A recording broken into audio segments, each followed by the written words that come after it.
Hey guys, Sean here and welcome to the F1 Word. Now, Andretti's desire to be part of the Formula One grid has been well known for a while now. In fact, at last year's Miami Grand Prix, Michael Andretti was going door to door to try and encourage team bosses to sign a piece of paper showing their support for the American team's potential entry to the series. And in the past, negotiations to buy into the Sauber team also collapsed. However, within the opening couple of weeks of 2023, things appear to have accelerated with the FIA on board with the idea of new teams, but FOM and F1 teams are not quite so open to the prospect, so are F1 and the FIA on yet another collision course? It certainly feels that way as I sit here and record this today, so what has been going on? And yes, I know I'm very late to the party with this one, and most of you already know most of this, but let's work our way through the headlines before I give some of my thoughts on it all. Right at the start of the year, January 2nd to be precise, FIA President Mohammed Ben Sulayem tweeted that he had asked the governing body to launch an expressions of interest process for the possible entry of prospective new teams to F1. And just a few days later, there was some big news as Andretti Global and General Motors announced plans to enter the series in the coming years using the Cadillac brand. Essentially, the plan being that assuming entry is granted, the new team would use another manufacturer's power unit, reported to be Renault, but both Andretti and Cadillac will offer technical support as part of the tie-in. Excitement was growing. I was very excited for this until I read the statement released by F1, a statement described by many as lukewarm about the proposals.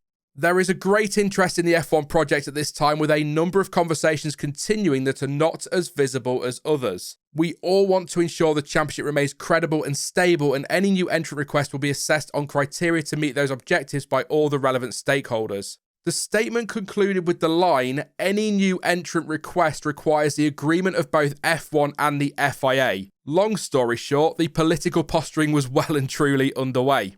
It was also widely reported that most existing teams were sceptical of the plans and far from on board. In fact, one unnamed team boss told motorsport.com that there is, quote, a lot of smoke and mirrors behind the plans, with some believing the partnership is little more than what Alfa Romeo have with Sauber, so basically a title sponsorship with some input elsewhere. One of the major concerns from teams is, shock horror, financial. A new team on the grid dilutes the prize money, so instead of being split 10 ways, it could end up being split up to 12 ways, as the current rules state the grid can have up to 12 teams. Any new team that comes in is expected to pay a $200 million fee upon entry, something referred to as an anti-dilution fee, with that money being split between existing teams to try and offset the drop in prize money. And now, teams want that fee increased, with talk of it jumping to between $500 and $600 million, depending on what you read. That's $500 to $600 million before you've even built your car. Why do the teams want this increase, though? Well, teams reportedly feel that things have changed a lot since the initial agreement was made, especially around the value of teams, with Williams being sold around the time of the agreement for about $200 million. And according to the race, Audi recently bought Sauber for a fee believed to be in the region of $600 million.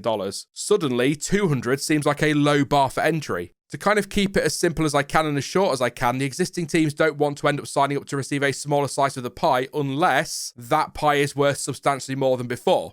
It is also worth noting at this stage that the Concord agreement is up for renewal in 2026, and so this is something that could rumble on for quite a while, and compromises, as is often the case, will have to be made on both sides. Anyway, back to it. That was not all, as the FIA president appeared to hit back, saying he was surprised by the adverse reaction to the Andretti plans, and went on to add that the FIA has accepted the entries of smaller successful organisations in recent years, and that prospective new entries from global manufacturers like GM should be encouraged, as should thoroughbred racers like Andretti and others, because ultimately it adds diversity to the series and broadens its appeal. He then went on to reiterate that point a couple of days ago at the Dakar Rally, where he discussed making sure that F1 is financially sustainable, adding, if you want to sustain the sport, you have to open it to the rest of the manufacturers, and to us, we are allowed to have 12 teams on the grid. Should be said as well, he has been quick to clarify that with his comments, he is simply opening the door to any bids and not approving specifically Andretti's bid. And Michael Andretti said earlier this week that he believes this all comes down to greed, with current teams worried they'll not only lose out on the prize money, but could also lose American sponsors to Andretti in the long run. He added that as well as being about greed, it was also a case of the existing outfits, and I'm going to quote him here, looking at themselves and not looking at what is best for the overall growth of the series. Interestingly enough, Andretti also made it clear that the claims of partnership with General Motors was just a rebadging of an existing engine were not true, and he stated, It is a rumour, it is not true. Cadillac will be very much involved in the manufacturing of the car. If we get in 2025, there won't be a new engine yet, so we would have to go with a formula that is used now. But in 2026, there are various things we can do with another engine manufacturer. It would not be a badged engine because there will be intellectual property from Cadillac in that engine, so that is not a badged engine. Andretti may well be making all the headlines, but there is another lesser-known name that hasn't been quite so vocal looking to enter F1 as well, with Panthera telling RacingNews365.com that they will be expressing their interest to join F1 to the FIA. Interesting times ahead. So that is where we are as I sit here and record this on Wednesday night, but if there has been any more developments, I will post some links below. But right now, it feels as though we are still very much at the political posturing, almost stalemate phase of these, let's call them negotiations, and there's a long way to go. Look, the FIA clearly wants new teams on the grid, and whilst FOM and the teams aren't totally against the idea, they are reluctant to see new additions to the grid as they don't want to lose out financially, and to be fair on the FOM side, they want to protect their asset as well. As already mentioned, the new Concord agreement is up for renewal, and so this debate could end up being one of the key cornerstones of the negotiations between all parties, which means, as can often be the case, things could get quite messy. We may even see the traditional quit threats from some before, in the end, heads are banged together and compromises are inevitably made. Basically, your classic Concord agreement negotiation process. What I'm saying is that whilst we may well hear a lot more about this over the coming weeks and months, perhaps even some official bids being submitted, this isn't something that's going to be solved overnight. That is a very basic outline of it all then, and as I said earlier, most of you probably knew most of that already, but it's good to give some background to it, and if nothing else, it helps me to try and make sense of it all. So, as this is supposed to predominantly be an opinions channel, I should, probably give my opinion. As I already touched on, this all feels very familiar. Of course, the circumstances and arguments are different in some ways, but it does ultimately feel like the first round in a long battle over a new Concord agreement. A power struggle, if you want to be really dramatic about it, between the two bodies. It is, after all, the latest in a long line of recent public disagreements or differences in position between F1 and the FIA. We've had differences over the number of sprint races, the banning of jewellery, and indeed some of the FIA's handling of safety concerns, to name just a few. There was even talk last year that the series was considering ways to remove the FIA from the running of F1, although that has now all gone very quiet. The point is, it shows there is a lot of tension there right now, not that there hasn't always been talk of a level of tension between the two bodies, but it has felt lately like that talk is getting louder, and it certainly seems as though they are once again on a collision course.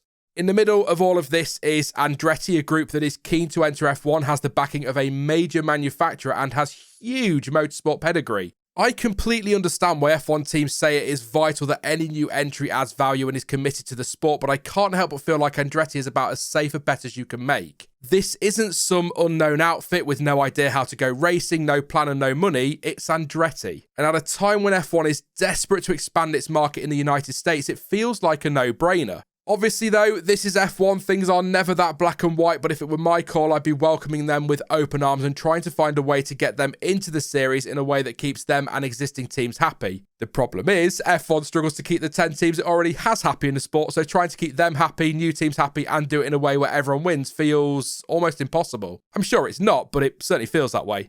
The thing is, though, existing teams must be protected. Yes, I would love to see the grid expanded to 12 teams. It feels to me, at least, like now is almost the right time thanks to just how much the series is growing. The problem is, adding 2 new teams is pointless if the prize money pot gets watered down so much that we end up losing teams like, for example, Williams or Haas. Teams that have good backing but aren't as financially secure as the likes of Red Bull, Ferrari or Mercedes. That's why it's important the anti-dilution fund is set at a level that helps to keep existing teams afloat but doesn't put potential new teams off. I'm not sure on the theory it's all about greed either, and I don't think it's some kind of anti-American thing by F1 at all. Don't get me wrong, of course teams don't want to lose out on money, but I do also think there is a genuine fear that if new teams don't add value, then everyone is worse off, and again, it would put some at risk. I see it more like F1 and its teams wanting to protect the integrity of the sport, and so they want to make sure that any prospective new entry is financially viable, adds value to the sport, and is in it for the long haul, not just a short-term thing. I'd also argue it's far more important to keep the teams that are in F1 now and have stuck around happy. It's alright annoying, let's say, Ferrari by letting a new team in on terms they deem poor, but if they walk away and then the new team only sticks around for 3 years before leaving, you've shot yourself in the foot. Not for the record that I think Ferrari is ever likely to walk away from F1 or that Andretti would only be in it for a year or two, but you take my point. I'm not sure how much loyalty matters in F1 really, but sometimes remaining loyal to those who have stood by you isn't always a bad thing. The too long didn't read of all of that waffle is quite simple. Yes, I want to see new teams in F1, and Andretti again feels like a fairly safe bet. It would be great to see a new manufacturer in the series too, and General Motors is, understatement alert, a pretty big name, but that is only if current teams are protected and we don't end up seeing any of them struggle to keep their head above water financially, and that's a balance which, as I said earlier, is going to be tough to strike. That is it for this one then, but you can let me know your thoughts on all of this in the comments section down below. And if it were up to you, would you jump at the chance to get a name like Andretti and a manufacturer like GM into F1? Now, I will be back soon with some more content between now and the start of pre-season. Not long to go now, but in the meantime, if you did enjoy this one, then please do leave a like and don't forget to subscribe so you don't miss out on any future videos or streams. But as ever, thank you for watching. I've been Sean, this has been the F1 Word, and until next time, goodbye.